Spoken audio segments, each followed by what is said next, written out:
Hello ನಮಸ್ಕಾರ ಎಲ್ಲರಿಗೂ. ಪಿಂಚಣಿದಾರರು ಯಾರೆಲ್ಲ ಇದ್ದೀರಾ ಅಂಥವರೆಲ್ಲರೂ ಕೂಡ ರಾಜ್ಯ ಸರ್ಕಾರದಿಂದ ಮತ್ತೊಮ್ಮೆ ಗುಡ್ ನ್ಯೂಸ್ ಸಿಗ್ತಾ ಇದೆ ಅಂತಲೇ ಹೇಳ್ಬೋದು. ಸೊ ಈ ಒಂದು ಕಾರ್ಡ್ ಪಿಂಚಣಿದಾರರು ಯಾರೆಲ್ಲ ಇದ್ದೀರಾ ಅಂಥವ್ರ ಹತ್ರ ಈ ಒಂದು ಕಾರ್ಡ್ ಇತ್ತು ಅಂದರೆ ನಿಮಗೆ ಪ್ರತಿ ತಿಂಗಳು ಕೂಡ 3,000 ರೂಪಾಯಿ ಪಿಂಚಣಿ ಸಿಗ್ತಾ ಇದೆ ಅಂತೇಳಿ ತಿಳಿಸ್ತಾ ಇದ್ದಾರೆ. ಸೊ ಅದರ ಜೊತೆ ಬಂದ್ಬಿಟ್ಟು ಈಗ ಮುಂಚೆ ನೀವೇನು ಪಿಂಚಣಿ ಹಣವನ್ನು ಪಡ್ಕೊಳ್ತಾ ಇದ್ರೋ ಅದರ ಜೊತೆನೂ ಕೂಡ ಇಲ್ಲಿ ಸರ್ಕಾರದಿಂದ 3,000 ರೂಪಾಯಿ ಹಣ ಪ್ರತಿ ತಿಂಗಳು ಕೂಡ ಕೊಡ್ತಾ ಇದ್ದೀವಿ ಅಂತೇಳಿ ತಿಳಿಸ್ತಾ ಇದ್ದಾರೆ. ಆ್ಯಂಡ್ ಇದು ಯಾವುದೇ ರೀತಿಯ ಒಂದು ಸ್ಕೀಮ್ ಅಲ್ಲ, ಅಂದರೆ ನೀವು ಇಷ್ಟು ಹಣವನ್ನು ಪೇ ಮಾಡಿದ್ರೆ ನಾವು ಇಷ್ಟು ಹಣವನ್ನು ಕೊಡ್ತೀವಿ ಅನ್ನೋಂತಿರುತ್ತಲ್ಲ. ಸೊ ಅದರ ಯಾವುದೇ ರೀತಿಯ ಒಂದು ಸ್ಕೀಮ್ ಅಲ್ಲ, ಸರ್ಕಾರದವ್ರು ಹೇಳ್ತಾ ಇರೋದಷ್ಟೇ ಈ ಒಂದು ಕಾರ್ಡ್ ನಿಮ್ಮ ಹತ್ರ ಇರಬೇಕು ಅಂತೇಳಿ. ಸೊ ಹಾಗಾದರೆ ಆ ಒಂದು ಕಾರ್ಡ್ ಏನು, ಅದಕ್ಕೆ ಅರ್ಜಿಯನ್ನು ಹಾಕಬೇಕು ಅಂದರೆ ಏನೆಲ್ಲ ಡಾಕ್ಯುಮೆಂಟ್ಗಳು ಬೇಕಾಗತ್ತೆ, ನೀವೇನಾದರೂ ಅರ್ಜಿ ಹಾಕಬೇಕು ಅಂದರೆ ಎಲ್ಲಿ ಹೋಗಿ ಅರ್ಜಿ ಹಾಕಬೇಕಾಗತ್ತೆ, ಇದಕ್ಕೆ ಏನೆಲ್ಲ ಸೌಲಭ್ಯಗಳು ಸಿಗುತ್ತೆ, ಪ್ರತಿಯೊಂದನ್ನು ಕೂಡ ನಾನು ಇವತ್ತಿನ ವಿಡಿಯೋದಲ್ಲಿ ತಿಳಿಸ್ಕೊಡ್ತೀನಿ. ಅದರಲ್ಲೂ ಮುಖ್ಯವಾಗಿ ಪಿಂಚಣಿದಾರರು ಯಾರೆಲ್ಲ ಇದ್ರೆ ಅಂಥವರೆಲ್ಲರೂ ಕೂಡ ಈ ಒಂದು ಕಾರ್ಡಿಂದ ತುಂಬ ಅಂದರೆ ತುಂಬಾ ಉಪಯೋಗ ಆಗುತ್ತೆ. ಆ್ಯಂಡ್ ನಿಮಗೆ ಪ್ರತಿ ತಿಂಗಳು ನೀವು ಮುಂಚೆ 1,200 ರೂಪಾಯಿ ಪಡ್ಕೊಳ್ತಾ ಇದ್ದರೆ ಇದು 3,000 ರೂಪಾಯಿ ಕೂಡ ಸೇರಿ ಪ್ರತಿ ತಿಂಗಳು ಕೂಡ ನಿಮಗೆ 4,200 ರೂಪಾಯಿ ಪಿಂಚಣಿ ಹಣ ಬರೋ ಚಾನ್ಸಸ್ ಕೂಡ ತುಂಬಾ ಇರುತ್ತೆ. ಸೊ ಹಾಗಾದರೆ ಈ ಒಂದು ಕಾರ್ಡ್ಗೆ ನೀವು ಆದಷ್ಟು ಬೇಗ ಅರ್ಜಿಯನ್ನು ಹಾಕಬೇಕಾಗತ್ತೆ. ನೀವು 4,000 ಆಗಿರೋ ಅಥವಾ ಜಾಸ್ತಿ ಪಿಂಚಣಿ ಹಣವನ್ನು ಪಡ್ಕೋಬೇಕು ಅಂದರೆ ನೀವು ಈ ಒಂದು ಕಾರ್ಡ್ನ ಮಾಡಿಸ್ಕೊಳ್ಬೇಕಾಗತ್ತೆ.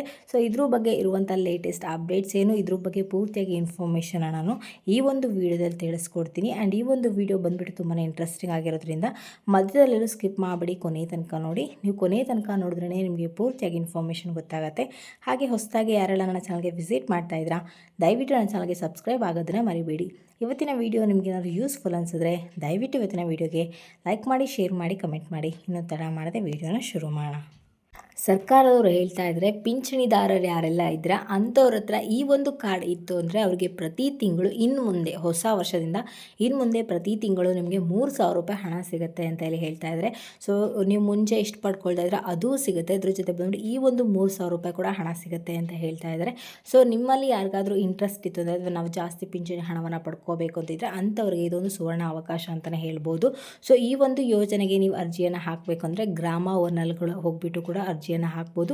ಸೈಬರ್ ಸೆಂಟರ್ಗಳಲ್ಲೂ ಕೂಡ ಅರ್ಜಿಯನ್ನು ಹಾಕ್ಬೋದು, ಅಥವಾ ಕರ್ನಾಟಕವನ್ನಲ್ಲೂ ಕೂಡ ಹೋಗ್ಬಿಟ್ಟು ಅರ್ಜಿಯನ್ನು ಹಾಕ್ಬೋದು. ಸೊ ನೀವು ಈ ಥರ ಹೇಳಬೇಕಾಗತ್ತೆ, ನಾವು ಪಿಂಚಣಿ ಹಣವನ್ನು ಪಡ್ಕೊಳ್ತಾ ಇದ್ವಿ, ನಾವು ಆನ್ಲೈನಲ್ಲಿ ಅಪ್ಲಿಕೇಶನ್ ಹಾಕಬೇಕಾಗತ್ತೆ ಅಂತ ಹೇಳಬೇಕಾಗತ್ತೆ. ಸೊ ಅದರ ಒಂದು ಆನ್ಲೈನಲ್ಲಿ ಸಬ್ಮಿಟ್ ಮಾಡ್ತೀವಿ, ನಾವು ಅಲ್ಲೆಲ್ಲ ಹೋಗಲ್ಲ, ನಮ್ಮ ಹತ್ರನೇ ಲ್ಯಾಪ್ಟಾಪ್ ಇದೆ ಅಥವಾ ನಮ್ಮ ಹತ್ರನೇ ಕಂಪ್ಯೂಟರ್ ಇದೆ, ನಮಗೆ ಗೊತ್ತಾಗತ್ತೆ ಅನ್ನೋದ್ರೆ ಆ ಒಂದು ವೆಬ್ಸೈಟ್ ಲಿಂಕನ್ನು ನಾನು ಡಿಸ್ಕ್ರಿಪ್ಷನಲ್ಲಿ ಕೊಟ್ಟಿರ್ತೀನಿ. ನೀವು ಅದರ ಮುಖಾಂತರ ಅರ್ಜಿಯನ್ನು ಹಾಕ್ಬೋದು. ನಾನು ಡಿಸ್ಕ್ರಿಪ್ಷನಲ್ಲಿ ಲಿಂಕನ್ನು ಕೊಟ್ಟಿರ್ತೀನಿ. ಆ್ಯಂಡ್ ಈ ಒಂದು ಯೋಜನೆ ಏನಿದೆ ಅದರಲ್ಲಿ ಏನಾದರೂ ನಿಮಗೆ ಒಂದು ಕಾರ್ಡ್ ನೀವೇನಾದರೂ ಮಾಡಿಸಿದ್ರೆ ಅದರ ಏನೆಲ್ಲ ಉಪಯೋಗಗಳಿರುತ್ತೆ ಈ ಒಂದು ಕಾರ್ಡ್ ಅಂತ ಅಂದರೆ, ಸೊ ನಿಮ್ಗೆ ಏನಾದರೂ ಸಮಸ್ಯೆ ಆಯಿತು ಅಂದರೆ ಏನಾದರೂ ಆಕ್ಸಿಡೆಂಟ್ ಆಗಿರೋ ಅಥವಾ ಏನಾದರೂ ಒಂದು ಪ್ರಾಬ್ಲಮ್ ಎಮರ್ಜೆನ್ಸಿ ಆಯಿತು ಅಂದರೆ ನಿಮಗೆ ಹಾಸ್ಪಿಟಲ್ ಫೀಸು ಈ ಒಂದು ಕಾರ್ಡಿಂದನೇ ಸಿಗುತ್ತೆ, 2 ಲಕ್ಷ ರೂಪಾಯಿ ಅಂತ ಇಲ್ಲಿ ಹೇಳ್ತಾ ಇದ್ದಾರೆ. ಆ್ಯಂಡ್ ನಿಮ್ಮ ಮಕ್ಕಳ ಏನಾದರೂ ಮದುವೆ ಇತ್ತು ಅಂದರೆ ಆ ಒಂದು ಮದುವೆ ಸಹಾಯಕ್ಕೂ ಕೂಡ ಇಲ್ಲಿ ಸರ್ಕಾರದವರು ಈ ಒಂದು ಕಾರ್ಡಿಂದ ನಿಮಗೆ 2-3 ಲಕ್ಷ ರೂಪಾಯಿ ಹಣವನ್ನು ಕೊಡ್ತಾರೆ. ಅದರ ಜೊತೆ ಬಂದ್ಬಿಟ್ಟು ಈ ಒಂದು ಕಾರ್ಡ್ ಹೊಂದಿರುವಂಥ ವ್ಯಕ್ತಿ ಅಥವಾ ಅವರ ಮೊಮ್ಮಗಳಾಗಿರ್ಬೋದು ಅಥವಾ ಅಥವಾ ಇನ್ನು ಸೊಸೆ ಆಗಿರ್ಬೋದು, ಯಾರೇ ಆಗಿದ್ರೂ ಕೂಡ ಅವ್ರಿಗೆ ಏನಾದರೂ ಅಥವಾ ಪ್ರೆಗ್ನೆಂಟ್ ಇದ್ದರು ಅಂತಂದರೆ ಅಂಥವ್ರಿಗೆ ಕೂಡ ಇಲ್ಲಿ ಸರ್ಕಾರದ ಕಡೆಯಿಂದ 50,000 ರೂಪಾಯಿ ಸಹಾಯಧನ ಅಂತ ಸಿಗ್ತಾರೆ ಅಂತ ಹೇಳಿ ತಿಳಿಸ್ತಾ ಇದ್ದಾರೆ. ಒಂದು ವೇಳೆ ನಿಮ್ಗೇನಾದರೂ ಈ ಥರ ಒಂದು ಕಾರ್ಡ್ ಹೊಂದಿರೋರು ಏನಾದರೂ ಅಪಘಾತಕ್ಕೆ ಈಡಾದರೆ ಅಂದರೆ ಅವರೇನಾದರೂ ಸಾವಿಗೆ ಈಡಾದರೆ ಅಂಥವರ ಮಕ್ಕಳಾಗಿರ್ಬೋದು ಅಥವಾ ಹೆಂಡತಿಗಾಗಿರ್ಬೋದು ಅದರಲ್ಲಿ ಅರ್ಧದಷ್ಟು ಹಣ ಸಿಗುತ್ತೆ. ನಿಮಗೆ ಈಗ 3,000 ರೂಪಾಯಿ ಪ್ರತಿ ತಿಂಗಳು ಬರ್ತಾ ಇದೆ ಅಂದರೆ 1,500 ರೂಪಾಯಿ ಹಣ ಅವರ ಒಂದು ಬ್ಯಾಂಕ್ ಖಾತೆಗೆ ಹೋಗುತ್ತೆ, ಅವರ ಮಕ್ಕಳಾಗಿರ್ಬೋದು ಅಥವಾ ಅವರ ಹೆಂಡತಿ ಆಗಿರ್ಬೋದು ಅವರಿಗೆ ಸಿಗತ್ತೆ ಅಂತ ಹೇಳಿ ಸರ್ಕಾರದವ್ರು ಹೇಳ್ತಾ ಇದ್ದಾರೆ. ಸೊ ಹಾಗಾದರೆ ಇಷ್ಟೆಲ್ಲ ಹೇಳ್ತಾ ಇದ್ದಾರೆ ಯಾವುದಪ್ಪ ಒಂದು ಕಾರ್ಡ್ ಅಂತಂದರೆ ಲೇಬರ್ ಕಾರ್ಡ್ ಅಂತೇಳಿ. ಸೊ ಪಿಂಚಣಿದಾರರು ಯಾರೆಲ್ಲ ಇದ್ದರೆ ಅಂಥವ್ರು ಏನಾದರೂ ಲೇಬರ್ ಕಾರ್ಡ್ ಮಾಡಿಸಿದ್ರೆ ಅವ್ರಿಗೆ ಪ್ರತಿ ತಿಂಗಳು 3,000 ರೂಪಾಯಿ ಹಣ ಸಿಗುತ್ತೆ ಅಂತೇಳಿ ತಿಳಿಸ್ತಾ ಇದ್ದಾರೆ. ಸೊ ನಿಮ್ಮಲ್ಲಿ ಯಾರಿಗಾದರೂ ಇಂಟ್ರೆಸ್ಟ್ ಇತ್ತು ಅಂದರೆ ನಮಗೆ ಹೆಚ್ಚಿನ ಪಿಂಚಣಿ ಹಣ ಬೇಕು, ನಮಗೆ ಇಷ್ಟು ಸಾಕಾಗ್ತಾ ಇಲ್ಲ ಅಂತೇಳಿ ಯಾರಿಗಾದರೂ ಅನಿಸಿದ್ರೆ ಅವರು ಆದಷ್ಟು ಬೇಗ ಈ ಒಂದು ಯೋಜನೆಗೆ ಅಂದರೆ ಲೇಬರ್ ಕಾರ್ಡ್ಗೆ ಅರ್ಜಿಯನ್ನು ಹಾಕ್ಬೋದು. ಸೊ ಅದರ ಒಂದು ವೆಬ್ಸೈಟ್ ಲಿಂಕನ್ನು ನಾನು ಡಿಸ್ಕ್ರಿಪ್ಷನಲ್ಲಿ ಕೊಟ್ಟಿರ್ತೀನಿ, ಆ ಒಂದು ಲಿಂಕ್ ಮುಖಾಂತರ ನೀವು ಅರ್ಜಿಯನ್ನು ಹಾಕ್ಬೋದು. ಪಿಂಚಣಿದಾರರು ಯಾರೆಲ್ಲ ಇದ್ದರೆ ಎಲ್ಲರೂ ಕೂಡ ಈ ಒಂದು ಯೋಜನೆಗೆ ಅರ್ಜಿಯನ್ನು ಹಾಕಿದ್ರೆ ನಿಮಗೆ ಪ್ರತಿ ತಿಂಗಳು ಕೂಡ 3,000 ರೂಪಾಯಿ ಹಣ ಬರುತ್ತೆ. ಇದೊಂದು ಒಳ್ಳೆಯ ವಿಚಾರ ಅಂತಲೇ ಹೇಳ್ಬೋದು. ಸೊ ನಿಮ್ಮಲ್ಲಿ ಯಾರಿಗಾದರೂ ಇಂಟ್ರೆಸ್ಟ್ ಇತ್ತು ಅಂದರೆ ಇಲ್ಲ ನಮಗೆ ಜಾಸ್ತಿ ಪಿಂಚಣಿ ಬೇಕು ಅಂತ ಯಾರಾದರೂ ಅಂದ್ಕೊಳ್ತಾ ಇದ್ದರೆ ನಿಮ್ಗೆ ಅಷ್ಟೇ ಸಾಕಾಗ್ತಾ ಇಲ್ಲ ಸರ್ಕಾರದಿಂದ ಬರ್ತಾ ಇರೋಂಥದ್ದು, ಸೊ ಅವ್ರು ಎಷ್ಟು ದಿನದಿಂದ ಹೆಚ್ಚಳ ಮಾಡ್ತಾ ಇದ್ದೀವಿ ಅಂತ ಹೇಳ್ತಾ ಇದ್ದಾರೆ, ಬಟ್ ಹೆಚ್ಚಳ ಆಗ್ತಾ ಇಲ್ಲ, ಸೊ ನಮಗೆ ಇನ್ನೂ ಜಾಸ್ತಿ ಬೇಕು ಅನ್ನೋರು ಈ ಒಂದು ಯೋಜನೆಗೆ ಅರ್ಜಿಯನ್ನು ಹಾಕ್ಬೋದು. ನಾನು ಅದರ ಲಿಂಕನ್ನು ವೆಬ್ಸೈಟಲ್ಲಿ ಡಿಸ್ಕ್ರಿಪ್ಷನಲ್ಲಿ ಕೊಟ್ಟಿರ್ತೀನಿ, ಆ ಒಂದು ಲಿಂಕ್ ಮುಖಾಂತರ ನೀವು ಅರ್ಜಿಯನ್ನು ಹಾಕಿ ಆದಷ್ಟು ಬೇಗ ಅರ್ಜಿಯನ್ನು ಹಾಕಿ. ಇದಕ್ಕೆ ಯಾವುದೇ ರೀತಿಯ ಒಂದು ಕೊನೆಯ ದಿನಾಂಕವನ್ನು ನಿಗದಿಪಡಿಸಿಲ್ಲ. ಸೊ ನಿಮ್ಗೆ ಯಾರಿಗಾದರೂ ಇಂಟ್ರೆಸ್ಟ್ ಇದ್ದರೆ ಅವರು ಆದಷ್ಟು ಬೇಗ ಅರ್ಜಿ ಅರ್ಜಿಯನ್ನು ಹಾಕೋದು ಒಳ್ಳೆಯದು ಅಂತಲೇ ಹೇಳ್ತಾ ಇದ್ದೀನಿ.